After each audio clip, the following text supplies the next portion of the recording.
Hi folks ကျွန်တော်တို့ငငယ်လေးကတော်တော်များကြားဘူးပြသဖြစ်မဲ့ Riddle လေးပေါ့ missing dollar Riddle ဆိုတာလေဘယ်လိုလဲဆိုတော့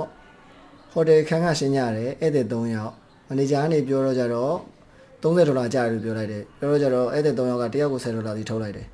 ပြီးတော့မှမန်နေဂျာတခြားပြန်တော့ကြတော့$25ပဲကျတယ်ဆိုပြီးတော့$5ပြန်အမ်းလိုက်တယ်ပြန်အမ်းတဲ့$ကိုဧည့်သည်3ယောက်ကတယောက်ကို$စီခွဲယူလိုက်တယ်ပိုတဲ့$ကိုကြတော့ bell hog ကို tips နေပေးလိုက်တယ်အဲ့တော့ကြတော့ဧည့်သည်3ယောက်ကတယောက်ချင်းစီက$10စီထုတ်ပြီးတော့$စီပြန်ရတာဆိုကြတော့သူတို့စီကအထွက်ကတယောက်ကို$စီပေါ့အဲ့တော့$29ဘဲဟော့ပြသွားတာက$တယ်အဲ့တော့じゃ$29ပဲပေါ့$ဘယ်နှပြောက်သွားတော့ဆိုရတာပေါ့ missing dollar တွေတယ်ပြောပြခြင်းတဲ့ topic ကတော့ဒီ missing dollar တွေရဲ့ solution တော့မဟုတ်ပါဘူးဒါနဲ့ဒီ missing dollar တွေလောက်လည်းမရှုပ်ဘူးပေါ့ TikTok မှာတွေ့ကြတဲ့ဟာသားတစ်ခုပေါ့ဒီကနေ့ခက်စစ်စင်ပဲနည်းနည်းလေးခဏလောက်တော့အုံလေးစားသွားစီတဲ့ဟာသားလေးမလို့ပေါ့ခဏရင်ကြည့်တယ် Hey, how much is this? That is $9. Oh, perfect. Okay, here's 10.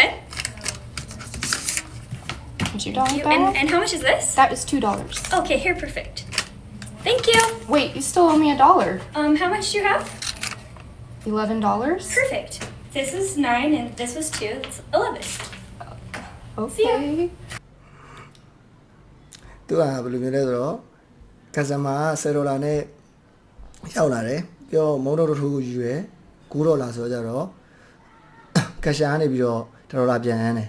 ပြီးတော့ကြတော့နောက်ထပ်ဒီမုံတော့တစ်ခုကရောဘယ်လောက်တုံးဆိုတော့$တဲ့အဲ့တော့ကြတော့သူက$ပြန်ပေးတယ်ပြီးတော့ထွက်သွားတော့ကြတော့ customer နောက်ထပ်$ပေးရလူသေးတယ်လို့ပြောတော့သူပြန်ပြောတယ် cashier ရဲ့လက်ထဲမှာဘယ်လောက်ရှိအောင်ဆိုကြတော့$ရဲ့$ရှိရဲဒီမှာသူ့မုံတော့တစ်ခုကလည်း$နဲ့$ပေါင်းတော့$တဲ့ခဏတော့$ပဲနားပြောက်သွားအောင်ဖြစ်သွားတာပေါ့တကယ်တော့ဒီရဲ့ solution ကတားရှင်းပါတယ် customer ဝင်လာတဲ့ခါမှာသူပါလာတာက$တဲ့ပြီးတော့မုံတော့နှစ်ထုပ်ကျတာက$နဲ့$ဆိုတော့$ကက်ရှာလက်ထဲမှာကင်ထားတဲ့$ဆိုတာကြတော့$customer ပါလာတဲ့ဟာ$ဆိုတာကြီးကကက်ရှာကူရန်သူ့ရဲ့ကက်ရှာထဲကထုတ်ပြီးတော့ပထမအမ်းထားတဲ့$တဲ့